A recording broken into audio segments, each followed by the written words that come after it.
کی یار بچه‌ها الله آفرین بنگش حسدین قربان بنگش داز وکا بنگش we need one more بنگش we need one more بنگش we need one more داز نکنه داز کرد داز تینگ داز حالا که داز کرد بچه‌ها حالا که داز کرد بچه‌ها داز کرد گل نزنه بنگش لک نور سکور اوه نه کار نکنین دیگه ایچی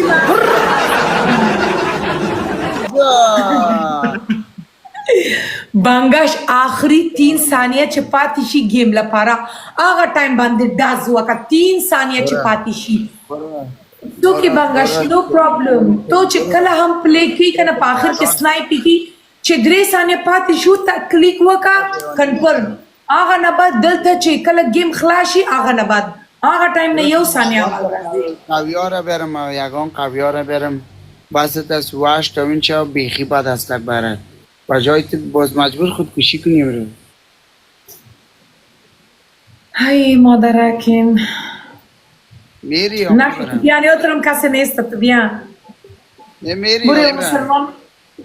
ای با خدای من 7 میگرن کلیم شارت میشه میگم کلیم میکفه یا نوزم خوب که کس ندارم آن کلمه چرا شارت شد آن دیگه که کس نیست آن بکشم مردم که برای ما گیفت نمیزنن خو نیست تا فوتوز نیستی خود تنو ویورز هستن ویورز خو خواند میگیره که میبینه که چطور گیم میشه بی خونو مردم هست در مابین خانوز گیفتر ندارم ماده صبر کوی دیگه چانس هست چی بلاستی چقدر بخیل شدی یک روز از پیشت گیم ها بردیم اقدر بخیلی الله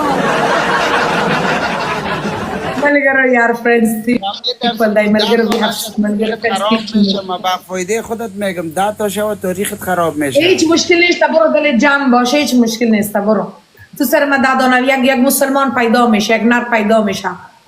پلی میکنه هیچ مشکل نیست اونا کلشی جستک دلای من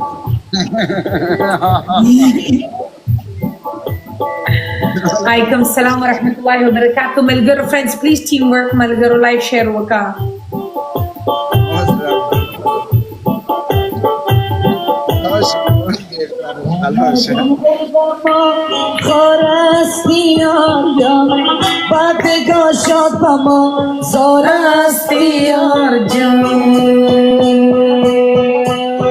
ملګرو فرندز پلیز ټیم ورک ملګرو لایک شیر وکا چې څومره ملګری ناستي ملګرو پلیز ټریپل اوپن کا فرندز ټریپل اوپن کا هر څوک چې ناستي ملګرو لګ لګي پلی کول لازم نه ته کې تاسو زمریون پلی کې پوښوي زمریون پلی و ما کوا لیکن کم از کم یو دوا زړه خو کیږي کنه چې پلی وکي کنه با اخر بیا پریک د چې هر څوک سنایپ کی هغه سنایپر لپاره پریک دا پوښوي ملګرو سلور ګلانو سند کم از کم ट्रिपल اوپن کا اسه دنا قربان ملګرو ولا ट्रिपल فرندز ट्रिपल دای کنه دای ट्रिपल پا ولا هغه تسکور درکه چې هغه زوریش بکافا فامیدی ولا غزمو سر سکور راضی کنه اسه لرزتاو کی بیخی میلاد اسه شی او گورا امروز ازش دو دونه گیم برده منال لرزتاوش گرفته بیخی د خانه خود نشسته بوده از خانه خود گریخته بود ملګرو ट्रिपल دای فرندز پلیز ټیم ورک خدا ما میگم سرت یک بلا برابر کنه صبر کن اقدرم بدبخت نیستم صبر کن اگر بدبخت بودم باز گپت جدا ملګرو